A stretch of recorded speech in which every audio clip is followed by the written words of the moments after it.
नमस्ते दोस्तों। जैसा कि आपको पता है कि आजकल एसआईआर बिहार में दोबारा आ चुका है। जैसा कि आपको पता होना चाहिए, सेकेंड फेज में एसआईआर होने जा रहा है लगभग 12 राज्यों में, जिसके क्रमशः लगभग 51 करोड़ यानी कि 51 करोड़ वोटर का मतदाता की सूची तैयार की जाएगी।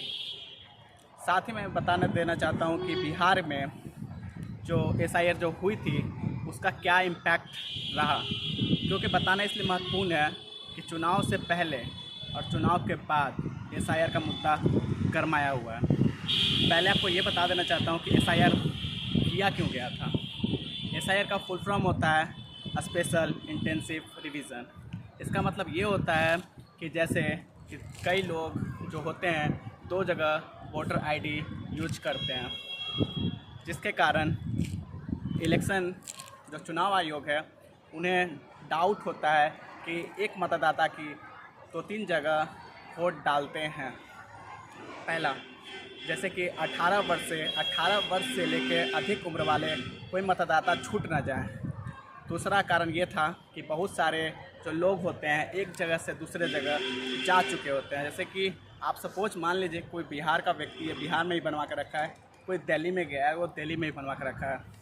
तीसरा, जैसा कि आप जान सकते हैं कि बहुत लोगों की आकस्मिक मृत्यु जैसे हो चुकी है, फिर भी उनका वोटर लिस्ट में नाम रहता है, जिसके कारण उन सब चुनौतियों से निकलने के लिए मतदाता की नई सूची तैयार की जाने की प्रोसेस को ही एसआईआर कहा जाता है।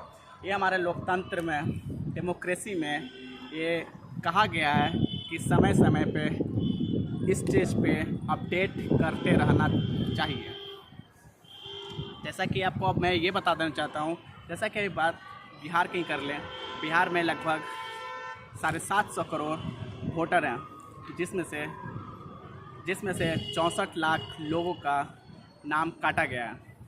नाम तो काटा गया, लेकिन इस चुनाव में एक चीज़ और देखने को मिला है, जिन लोगों का जो नाम काटा गया है वो लोग असल में 2024 के इलेक्शन है कि लोकसभा में वो वोट डाल चुके हैं।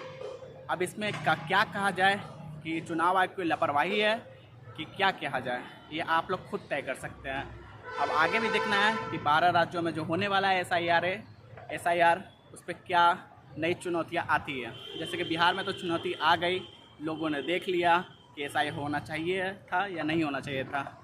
एक चीज़ और मैं आप लोग को लेके जाना चाहता हूँ, जैसे कि दिल्ली में इलेक्शन हुआ था, वहाँ के जो बीजेपी यानी कि आरएसएस के जो कार्यकर्ता थे वो दिल्ली चुनाव में भी वोट डाले हैं और बिहार के चुनाव में भी वोट डाले हैं। तो इससे ये पता चलता है कि एसआईआर हुआ तो है बिहार में, लेकिन कहीं न कहीं उसकी खामियां, कमी नज़र दिखाई दी है। ऐसे में एक चीज़ और मैं बताना चाहूँ, जो 6 तारीख को जो पहला फेज का जो इलेक्शन हुआ है, बहुत से मतदाताओं ने अपना वोटर आईडी कार्ड दिखा कर ये बता रहे थे कि मेरा वोटर आईडी कार्ड है, मैं 2024 में इलेक्शन में भाग लिया हूँ, मैंने मतदान किया हूँ। लेकिन ये विधानसभा पहला फेज में इलेक्शन में मतदान नहीं कर पाई हूँ। बहुत सारे लोग हैं, लेकिन मैं अब यही कहना चाहता हूँ एट लास्ट कि आप लोग पे ही अब निर्णय करना है कि क्या सही है क्या गलत है। एसआईआर आना चाहिए था, नहीं आना चाहिए था, ये लोग आप लोग खुद निर्णय कर सकते हैं हमसे ज़्यादा। धन्यवाद।